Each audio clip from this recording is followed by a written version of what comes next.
Shalom saudara, selamat datang di seri berbagi renungan dengan tema 12 hal yang perlu Anda perhatikan sebelum Anda memuridkan. Memuridkan adalah merupakan amanat agung yang diberikan oleh Tuhan Yesus sebelum Dia naik ke surga, tertulis di dalam kitab Matius 28 ayat 18-20. Yesus mendekati mereka dan berkata, "Kepadaku telah diberikan segala kuasa di surga dan di bumi. Karena itu, pergilah, jadikanlah semua bangsa muridku, dan baptislah mereka dalam nama Bapa dan Anak dan Roh Kudus, dan ajarlah mereka melakukan segala sesuatu yang telah kuperintahkan kepadamu. Dan ketahuilah, aku menyertai kamu senantiasa sampai kepada akhir zaman." Oleh sebab itu, setiap orang yang mengaku bahwa dirinya adalah murid Kristus yang sejati, haruslah bersedia untuk memuridkan dan dimuridkan seperti yang telah diajarkan oleh Tuhan Yesus. Akan tetapi di sisi yang lain, tugas memuridkan yang seharusnya menjadi amanat yang agung, oleh beberapa orang tugas ini dianggap biasa dan tidak dilakukan dengan serius. Mereka menganggap tugas memuridkan ini hanya merupakan salah satu dari program gereja yang diadakan agar gereja mereka tidak dikatakan sesat. Prinsip mereka bukan gereja yang memuridkan, tetapi gereja yang punya pemuritan. Pada video ini saya tidak akan membahas pada gerejanya, tetapi lebih fokus kepada individunya, yaitu orang-orang yang akan melakukan pemuritan. Berikut adalah 12 hal yang perlu Anda perhatikan sebelum Anda memuridkan seseorang. 1. Sehebat apapun teori pemuritan yang akan Anda gunakan, tidak akan mempunyai faedah jika Anda tidak memiliki hati yang benar-benar mengasihi kepada jiwa-jiwa yang terhilang. Dalam 1 Korintus 13 ayat 3 dikatakan, "Dan sekalipun aku membagi-bagikan segala sesuatu yang ada padaku, bahkan menyerahkan tubuhku untuk dibakar, tetapi jika aku tidak mempunyai kasih, sedikit pun tidak ada faedahnya bagiku." 2. Koreksi hidup Anda terlebih dahulu. Sebelum Anda melakukan koreksi terhadap hidup dari orang lain, Anda tidak akan bisa melakukan pemuritan jika Anda selalu memandang bahwa diri Anda yang paling benar atau rohani.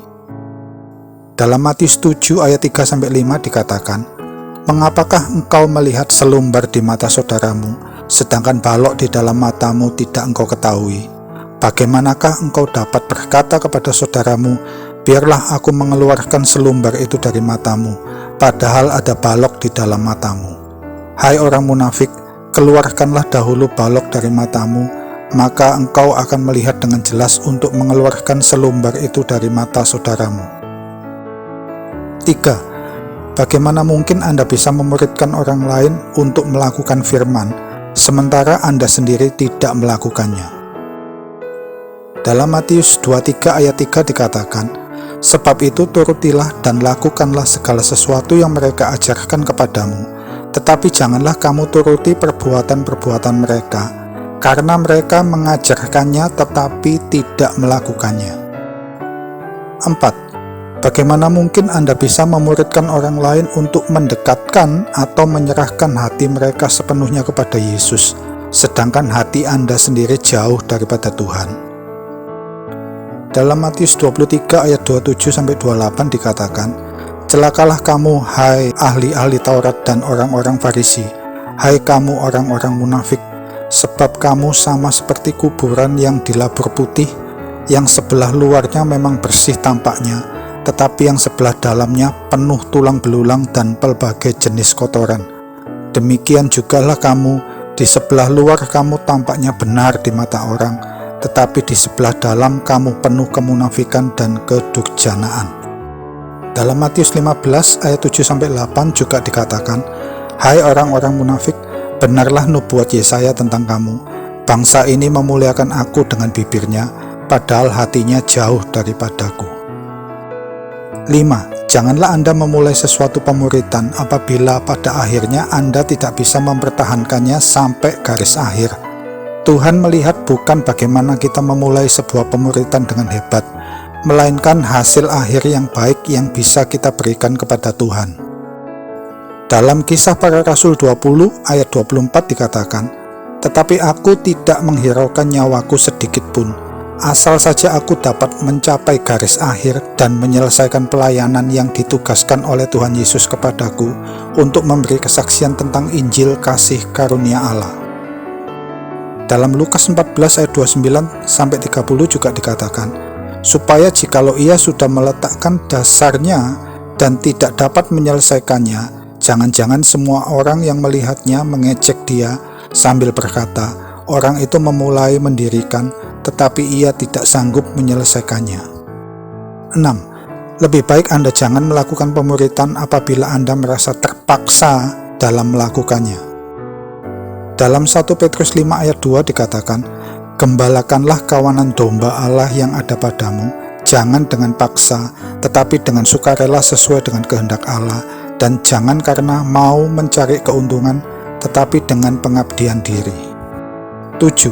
Berani memuridkan berarti Anda harus berani pula tampil beda dan menjadi teladan dalam kehidupan sehari-hari seperti Kristus. Hendaklah perbuatan Anda sesuai dengan apa yang Anda ajarkan, supaya tidak menjadi batu sandungan. Kesaksian hidup kita lebih berkata-kata daripada apa yang kita ajarkan di dalam pemuritan. Dalam 1 Petrus 5 ayat 3 dikatakan, "Janganlah kamu berbuat seolah-olah kamu mau memerintah atas mereka yang dipercayakan kepadamu, tetapi hendaklah kamu menjadi teladan bagi kawanan domba itu." Dalam 1 Korintus 8 ayat 9 juga dikatakan, "Tetapi jagalah supaya kebebasanmu ini jangan menjadi batu sandungan bagi mereka yang lemah."